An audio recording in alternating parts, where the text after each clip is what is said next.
ఓ గంగాధరం అని చెప్పేసి ఒక కుర్రోడు విద్వాంసుడు సరిపోతే రాధిక అంటుంటుంది గంగాధరం ఎవరు చంపారు, ఈ దేవుడు చంపాడా ఆ దేవుడు చంపాడా అని.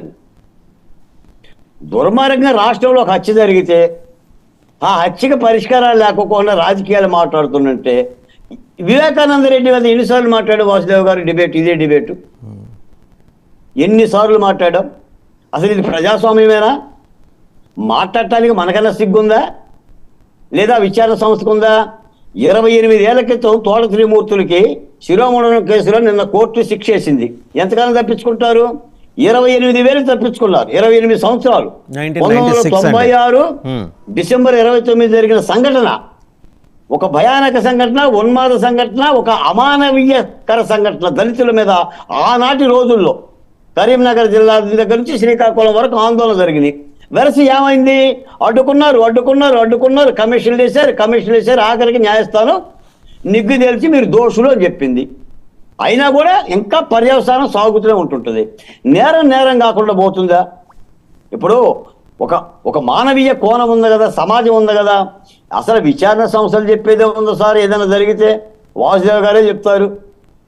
ఇప్పుడు అందరూ కళ్ళు మూసుకొని పిల్లిగిన పాలు తాగినట్టుగా నేను చంపేస్తా, నేను నరికేస్తా. ఇప్పుడు రాయి వేశారు. ఇందాక మిత్రులు చెప్పినట్టుగా ఆ ముఖ్యమంత్రి గారి మీద రాయి వేశారు. ఎవడేశాడు రాయి? ఎందుకు వేస్తాడు రాయి? చుట్టూ ఉన్న 1480 మంది పోలీసులు ఏం చేస్తున్నారు? ఏమైనా టీములు, ప్రత్యేక టీములు, 30 అడుగుల బస్సు, గాయాలు, రాయి దొరకల, నిందితులు దొరకల. ఇప్పుడు ఎవరో కుర్రోలను పట్టుకుంటున్నారు. మొత్తం బాంబే కాలనీ బెజవాడంతా కూడా అలోలొచ్చిన జెండా పట్టుకొని నిలబడితే 200 ఇస్తామని చెప్పారంటండి. మహిళకి 200, పురుషుడికి 300. ముఖ్యమంత్రి గారి సభ దగ్గర రోడ్డు పక్కన జెండా పట్టుకొని నిలబడితే అంతే, ఏం చేయనక్కర్లా. ఇది సిద్ధం అంటే. జగన్మోహన్ రెడ్డి గారు చెప్తున్న అభివృద్ధి కానీ, ఆయన చూసి ప్రజల్లో వస్తున్న స్పందన కానీ ఇది. ఒక ముఖ్యమంత్రి సభకి 200, 300 ఇచ్చుకుంటున్నారు. ఆ మాత్రం సభలు వాళ్ళు పెట్టేది ఏముంది? వాసు గారు ఇచ్చినా వస్తారు, బాలకోట గారు ఇచ్చినా వస్తారు.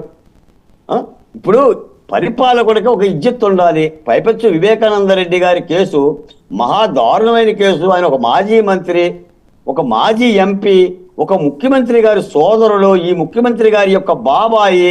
ఆ బిడ్డ సునీతారెడ్డి ఎక్కని గడప దిగని గడప లేకుండా న్యాయ పోరాటం చేస్తుంది. ఆఖరికి హైదరాబాద్లో ప్రెస్ మీట్లు పెడితే పత్రికలతో మాట్లాడితే ఎక్కడ సాగు కొడతారనని ఢిల్లీ వెళ్ళి పెట్టుకుంటుంది. ఆంధ్రప్రదేశ్ నుంచి కూడా కేసుని తెలంగాణకి మార్చుకుంది. ఆమె కళ్ళల్లో కనిపిస్తుంది నిజాయితీ, ఆమె మాటల్లో వినబడుతుంది నిజాయితీ. ఇందులో రాజకీయం ఏముంటుంది? ఆ పోనీ వైఎస్ వివేకానంద రెడ్డి చంపలే, అవినాష్ రెడ్డి చంపలేదు, ఎవరు చంపారు చెప్పండి, వాళ్ళు విచారిస్తారు. అది నా విచారణ పర్వం. అది నాకు తెలిసి అయితే వాసు గారు, జగన్మోహన్ రెడ్డి గారు అవినాష్ రెడ్డి గారికి టికెట్టే ఇవ్వకూడదండి. ఒక నైతిక ప్రమాణాలు పాటించాలి. ఇప్పుడు అంత నేరారోపణలో సిబిఐ ఛార్జ్షీట్లో పేరు పెట్టింది కాబట్టి, గూగుల్ టేకులో నిర్ధారణ అయింది కాబట్టి అతగాన్ని పక్కన పెట్టి రాజకీయంగా ఎంపీ సీట్ ఇవ్వకోకుండా ఉంటే కొంత ఉపశమనంగా ఉంటుంది, నైతిక బాధ్యతగా ఉంటుంది. అలాగనే తోట త్రిమూర్తులు కానీ ఈ నేరారోపణ ఎదుర్కొంటున్న వాళ్ళందరూ కూడా కనీసం ప్రజాస్వామ్యంలో ధర్మం అండి. అసలు మన ప్రజాస్వామ్య విలువలు ఎలా ఉండే? ఎక్కడో రైలు యాక్సిడెంట్ జరిగితేనే లాల్ బహదూర్ శాస్త్రి గారు రాజీనామాలు చేశారు. న్యాయస్థానాలు తీర్పులు చెప్తే నేదురుమల్లి జనార్దన్ రెడ్డి గారు రాజీనామా చేశారండి. మెడికల్ కేసుల్లో ఒక ప్రమాణాలు ఉన్నాయి. అసలు ఇప్పుడు ప్రమాణాలు లేవు, పత్తికాయలు లేవు. ఇప్పుడు అయోధ్య కేసులో అద్వానీ గారు పోటీ నుంచి విరమించుకున్నారు, కంటెస్ట్ చేయలేదు. ఎందుకంటే తన మీద అభియోగం ఉందని చెప్పేసి ఒకసారి కంటెస్ట్ చేయలే ఆయన. మరి ఆ ప్రమాణాలు పాటించాలి. ఆ ప్రమాణాలు పాటిస్తేనే ప్రజాస్వామ్యం.